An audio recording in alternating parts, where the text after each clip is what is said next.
Assalamualaikum warahmatullahi wabarakatuh. Teman-teman, apa kabar? Semoga pandemi ini cepat berlalu dan semoga kita semua selalu diberikan kesehatan. Amin amin ya rabbal alamin. Nah, pada hari ini saya akan menjelaskan mengenai toharoh. Sebelum saya menjelaskan materi, di sini saya izin untuk memperkenalkan diri. Kenalkan, nama saya Ulum Arofatin. Semuanya bisa manggil saya Bu Ulum. Dan saya dari Desa Koang, Kecamatan Semanding, Kabupaten Tuban. Nomor WA ataupun telepon 0856 4918 0322. Emailnya yaitu ulumarofatin01@gmail.com. Nah, langsung saja. Peta konsep yang akan kami bahas. Yang pertama yaitu mengenai pengertian toharoh, dan yang kedua yaitu tentang dasar hukum toharoh, dan yang ketiga yaitu macam-macam toharoh. Nah, yang pertama yaitu pengertian toharoh. Secara bahasa, dalam Kamus Besar Bahasa Indonesia, toharoh memiliki arti yaitu suci, bersih, atau kesucian badan yang diwajibkan bagi orang yang beribadah. Toharoh berasal dari bahasa Arab yang berarti bersih atau suci, dan ini sudah disyariatkan ke dalam bahasa Indonesia. Nah, jadi pengertian toharoh secara bahasa Arab ini yaitu an-nadzafatun, yang memiliki arti bersih atau suci.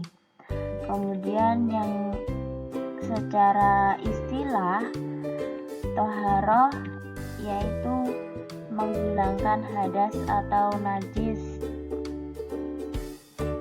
atau hal-hal yang semakna dengan keduanya, yaitu hadas dan najis, atau hal-hal yang serupa dengan keduanya. Jadi toharoh ini membersihkan diri, pakaian, dan tempat dari najis dan hadas, sehingga seseorang ini diperbolehkan beribadah yang ditentukan harus dalam keadaan suci. Nah, bersuci dari hadas dapat dilakukan dengan berwudu atau untuk hadas kecil, dan dilakukan dengan mandi ini untuk hadas besar, dan tayamum bila dalam keadaan terpaksa. Bersuci dari najis ini meliputi suci badan, kemudian pakaian, tempat tinggal, dan lingkungan yang menjadi tempat beraktivitas bagi kita semuanya.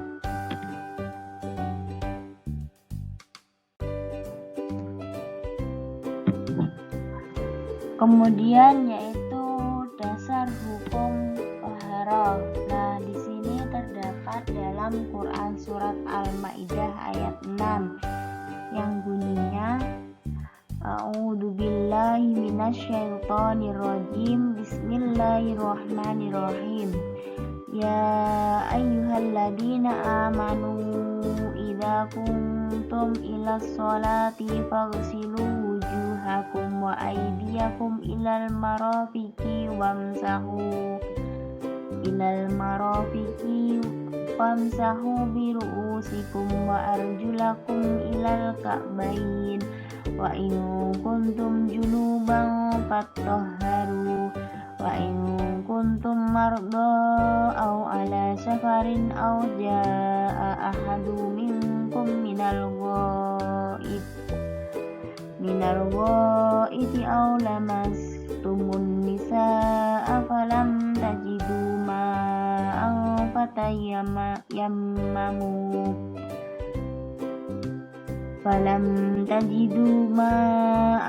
fatayammamu sa'idan tayyiban famsahu biwujuhikum wa aydikum min ma yuridullahu liyaj'ala 'alaikum min harajin lakin yuridu liyutahhirakum wa yutimma nikmatah 'alaikum la'allakum tashkurun, yang artinya, hai orang-orang yang beriman, apabila kamu hendak mengerjakan sholat, maka basuhlah mukamu dan tanganmu sampai dengan siku, dan sapulah kepalamu dan basuh kakimu sampai dengan kedua mata kaki. Dan jika kamu junub, maka mandilah. Dan jika kamu sakit atau dalam perjalanan atau kembali dari tempat buang air atau kakus atau menyentuh perempuan, lalu kamu tidak memperoleh air, maka bertayamumlah dengan tanah yang baik atau bersih. Sapulah mukamu dan tanganmu dengan tanah itu. Allah Subhanahu wa Ta'ala tidak hendak menyulitkan kamu, tetapi Dia hendak membersihkan kamu dan menyempurnakan nikmat-Nya bagimu, supaya kamu bersyukur. Nah, ayat tersebut ini ayat Quran surat Al-Maidah ayat 6 ini menerangkan bahwa Allah Subhanahu wa Ta'ala menyuruh hamba-hambanya yang beriman untuk menjaga kebersihan diri dan jiwa dari kotoran-kotoran, najis dan hadas. Dan sebelum mengerjakan ibadah harus dalam keadaan suci dari najis dan hadas. Ketika anggota badan terkena hadas ataupun najis, Allah Subhanahu wa Ta'ala menganjurkan kita untuk bersuci. Nah, kewajiban berwudu ditujukan kepada setiap orang mukmin yang hendak mengerjakan sholat, walaupun dia itu tidak berhadas. Namun ada beberapa jumhur ulama yang memperbolehkan satu kali wudhu untuk digunakan beberapa kali sholat selama belum berhadas. Nah, dengan demikian maka bersuci itu tidak wajib kecuali bagi yang berhadas. Kemudian dalam Quran surat Al-Maidah ayat 6 ini juga menerangkan bahwa dalam melaksanakan bersuci itu dapat dilakukan dengan wudhu atau mandi, tetapi dalam ayat tersebut juga Allah memberikan keringanan kepada kita semua yang berhalangan dalam melaksanakan kedua proses bersuci tersebut dengan tayamum. Nah, tayamum ini adalah pengganti wudhu dalam upaya menghilangkan hadas kecil. Itu merupakan kesepakatan umum. Nah, tapi untuk mengenai kedudukan tayamum ini sebagai pengganti mandi wajib dalam rangka membersihkan hadas besar, terdapat perbedaan pendapat di kalangan ulama. Ada menurut sebagian kecil ulama, tayamum tidak dapat menggantikan kedudukan mandi. Sementara menurut mayoritas ulama pendirian bahwa tayamum juga dapat dijadikan sebagai pengganti mandi.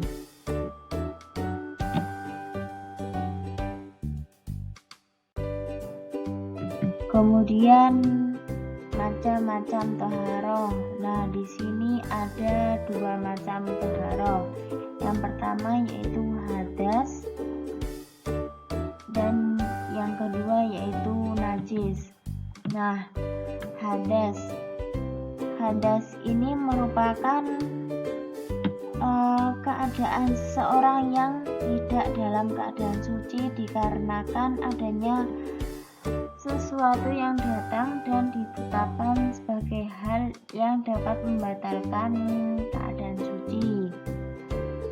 Nah, hadas ini itu terdapat 2 macam, yaitu ada hadas akbar atau hadas besar, dan yang kedua ada hadas asghar atau hadas kecil.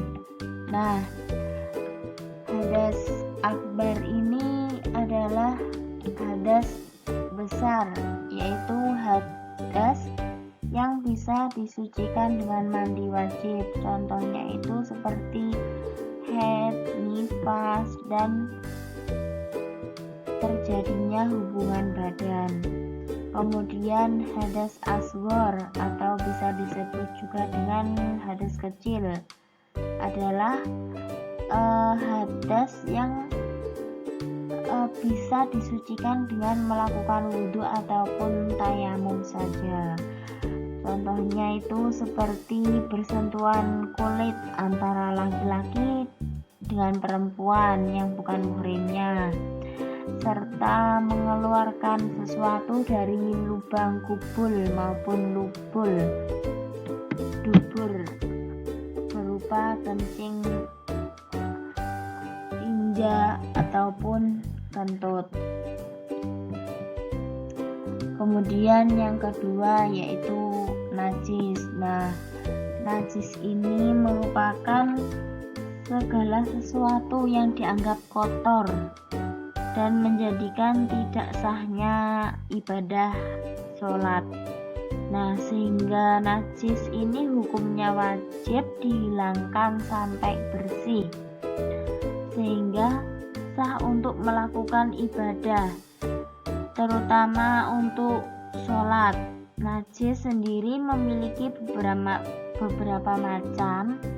Yang pertama itu ada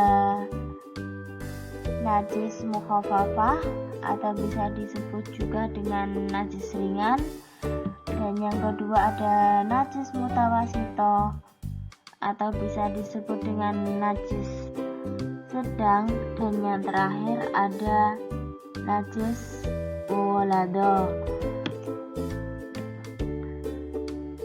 Nah, najis mukhafafah atau bisa disebut dengan najis ringan ini termasuk najis kecil. Jadi yang termasuk najis mukhafafah ini yaitu air kencing anak laki-laki yang belum berumur 2 tahun dan belum makan dan minum selain air susu ibu. Nah, cara mensucikan najis mukhafafah ini cukup dengan mengalirkan air hingga hilangnya atau hilangnya bentuk najis tersebut. Nah, kemudian najis mutawasito atau bisa disebut dengan najis sedang atau pertengahan antara najis ringan dan najis berat. Nah, yang termasuk najis mutawasito ini adalah kotoran manusia, kemudian darah haid, madi, air wadi yakni air putih keruh dan kental yang keluar setelah buang air kecil. Kemudian nanah yang bercampuran dengan darah yang keluar dalam jumlah yang banyak.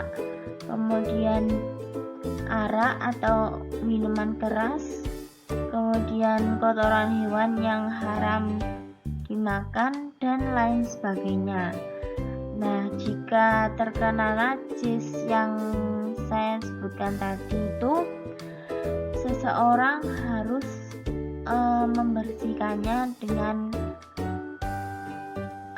membersihkannya hingga warna ataupun bau dan rasanya itu hilang. Dilanjutkan dengan proses menyiram dengan menggunakan air yang suci dan mensucikan.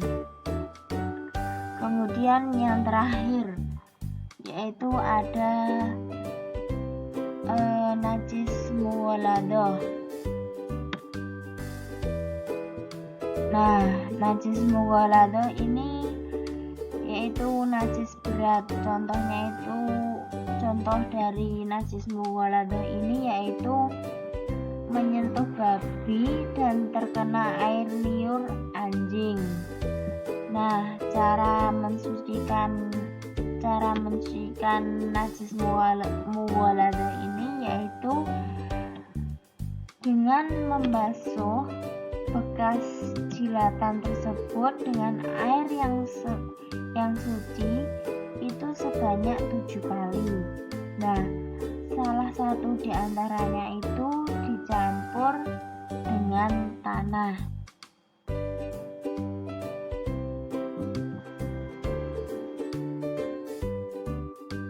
Thank you. And any question? Jika ada pertanyaan, silahkan bertanya pada kolom komentar.